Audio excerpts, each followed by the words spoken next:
हम लोग सीटेट के लिए एमसीक्यू करने वाले हैं, इंपॉर्टेंट एमसीक्यू सोशल साइंस के लिए। पहला सवाल है, आयन मंडल का उपयोग निम्नलिखित में से किसके लिए होता है? ऑप्शन है दूरदर्शन, रेडियो संचार, दूरसंचार, ए और सी। इसका आंसर हो जाएगा रेडियो संचार। आयन मंडल का उपयोग रेडियो संचार के लिए होता है। अगला सवाल है, वायुमंडल की किस परत में हीलियम एवं हाइड्रोजन की अधिकता पाई जाती है? ऑप्शन है तापमंडल, क्षोभमंडल, बहिर्मंडल या मध्यमंडल। वायुमंडल की किस परत में हीलियम और हाइड्रोजन की अधिकता पाई जाती है? आंसर हो जाएगा इसका बहिर्मंडल। बहिर्मंडल सबसे बाहरी मंडल में हीलियम और हाइड्रोजन की अधिकता पाई जाती है। अगला सवाल है, मौसम के अध्ययन को क्या कहा जाता है? मौसम विज्ञान, भूविज्ञान, जलवायु विज्ञान, बी और सी। तो मौसम के अध्ययन को कहा जाता है मौसम विज्ञान। ऑप्शन नंबर ए इसका सही उत्तर है। अगला सवाल है, सेल्सियस पैमाने पर जल कितने डिग्री पर उबलता है? 0 degree Celsius, 50 degree Celsius, 100 degree Celsius या 1000 डिग्री सेल्सियस। सेल्सियस पैमाने पर जल 100 डिग्री सेल्सियस पर उबलता है। ऑप्शन नंबर सी इसका सही उत्तर है। अगला सवाल है, प्राकृतिक वातावरण का बुनियादी तत्व क्या है? मौसम, वायु, जलवायु, पवन। प्राकृतिक वातावरण का बुनियादी तत्व क्या है? इसका आंसर हो जाएगा सी, जलवायु। जलवायु प्राकृतिक वातावरण का बुनियादी तत्व है। अगला सवाल है, जलवायु निम्नलिखित में से किसे प्रभावित करता है? ऑप्शन है स्थल रूप, मृदा प्रकार, वनस्पति उपरोक्त सभी। जलवायु किसे प्रभावित करता है? तो ये स्थल रूप, मृदा प्रकार, वनस्पति उपरोक्त सभी को प्रभावित करता है। अगला सवाल है, वायुमंडल में ऑर्गन गैस कितनी प्रतिशत है? 78, 21, 0.93, 0.03। तो वायुमंडल में ऑर्गन गैस है 0.93%। अगला सवाल है, वायु तापमान, वायुदाब, पवन और आर्द्रता किसके मुख्य तत्व हैं? ऑप्शन है मौसम, वायु एवं पवन, जलवायु, मौसम एवं जलवायु। तापमान, वायुदाब, पवन और आर्द्रता किसके मुख्य तत्व हैं? इसमें हो जाएगा मौसम और जलवायु के मुख्य तत्व हैं ये सब, तापमान, वायुदाब, पवन और आर्द्रता। नेक्स्ट क्वेश्चन है, सूर्य से आने वाली वह ऊर्जा जो पृथ्वी पर पड़ती है क्या कहलाती है? आतपन, धूप, तापमान, गर्मी। सूर्य से आने वाली वह ऊर्जा जो पृथ्वी पर पड़ती है क्या कहलाती है? इसका आंसर हो जाएगा आतपन। ऑप्शन नंबर ए इसका सही उत्तर है। अगला सवाल है, तापमान को मापने की मानक इकाई क्या है? वाट, डिग्री सेल्सियस, कैलोरी, प्रकाश वर्ष।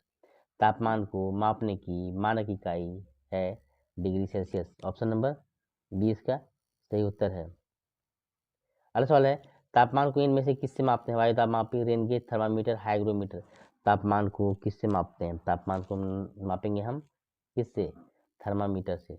थर्मामीटर इसका सही उत्तर हो जाएगा, तापमान को थर्मामीटर से मापेंगे। अगला सवाल है, समुद्र की सतह पर वायुदाब सर्वाधिक होता है, सामान्य होता है, कम होता है, नहीं होता है? समुद्र की सतह पर वायुदाब क्या होता है? सर्वाधिक होता है। समुद्र की सतह पर वायुदाब क्या होता है? सर्वाधिक होता है। अगला सवाल है, वायुमंडलीय दाब को इनमें से किससे मापा जाता है? हाइग्रोमीटर, रेन गेज, थर्मामीटर, वायुदाब मापी। वायुमंडलीय दाब को इनमें से किससे मापते हैं? तो वायुमंडलीय दाब को मापते हैं वायुदाब मापी से। वायुमंडलीय दाब को मापते हैं। अगला सवाल है, फ्रेनेल के नियम के अनुसार वायु उत्तरी गोलार्ध में किस ओर मुड़ जाती है? किस यहाँ पे होगा? किस ओर मुड़ जाती है? ऊपर की ओर, नीचे की ओर, बाईं ओर, दाईं ओर। फ्रेनेल के नियम के अनुसार वायु उत्तरी गोलार्ध में दाईं ओर मुड़ेगी, दाईं ओर मुड़ेगी उत्तरी गोलार्ध में। अगला सवाल है, एनीमोमीटर से हम किसकी गति को मापते हैं? पवन, वाहन, पृथ्वी, ए और सी।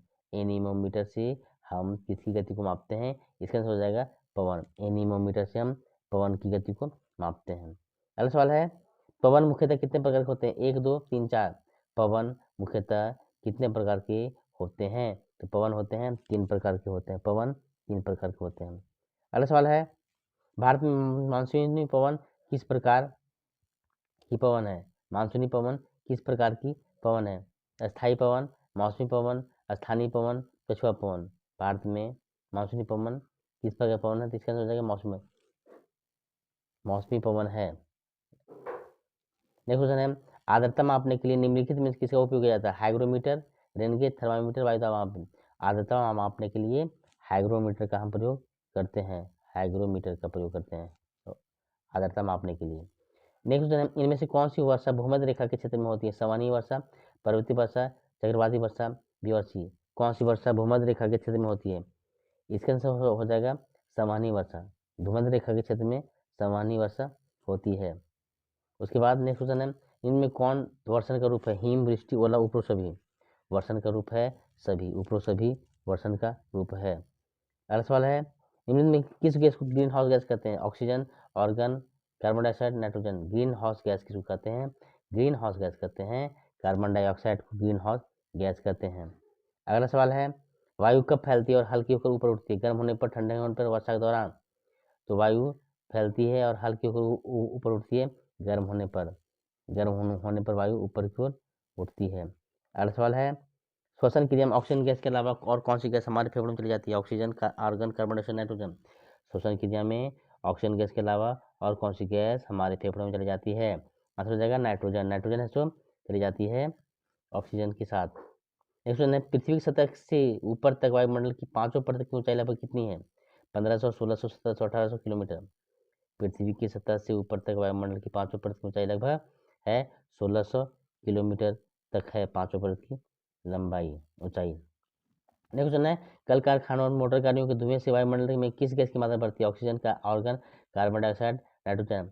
कल कारखानों और मोटर गाड़ियों के धुएं से कार्बन डाइऑक्साइड गैस की मात्रा बढ़ती है। अगला सवाल है, क्षोभ मंडल में हर 165 मीटर की ऊंचाई पर कितना डिग्री तापमान कम हो जाता है? क्षोभ मंडल में हर 165 मीटर की ऊंचाई पर 1 डिग्री सेल्सियस कम होता है। 1 डिग्री सेल्सियस कम होता है। अगला सवाल है, क्षोभ मंडल के ऊपर का भाग क्या कहलाता है? तापमंडल, मध्य मंडल, बहिर्मंडल, समताप मंडल। क्षोभ मंडल के ऊपर, क्षोभ मंडल के ऊपर, क्षोभ मंडल के ऊपर का भाग कहलाता है हमारा, क्षोभ मंडल के ऊपर कहलाता है समताप मंडल। क्षोभ मंडल के ऊपर समताप मंडल, क्षोभ मंडल के ऊपर समताप मंडल। अगला सवाल है, वायुमंडल की किस प्रकार का तापमान ऊंचाई के साथ साथ बढ़ता जाता है? मध्यमंडल, तापमंडल, बहिर्मंडल, समताप मंडल। वायुमंडल की किस प्रकार का तापमान ऊंचाई के साथ साथ बढ़ता जाता है? आंसर हो जाएगा तापमंडल। तापमंडल का ऊंचाई तापमान ऊंचाई के साथ साथ बढ़ता चला जाता है। क्वेश्चन है, बंगाल की खाड़ी में उत्पन्न होने चक्रवात को क्या कहता है? आंधी, तूफान, महाचक्रवात या असीम। बंगाल की खाड़ी में उत्पन्न होने वाले चक्रवात को क्या कहा जाता है? आंसर हो जाएगा तूफान। तूफान कहते हैं बंगाल की खाड़ी में जो चक्रवात उत्पन्न होता है उसको। क्वेश्चन है, तितली, हुदहुद, गाजा किसके नाम है? आंधी, तूफान, चक्रवात और भी। तितली, हुदहुद, गाजा हैं चक्रवात के उदाहरण। ये था अंतिम क्वेश्चन। नेक्स्ट अगली वीडियो में। Thanks for watching.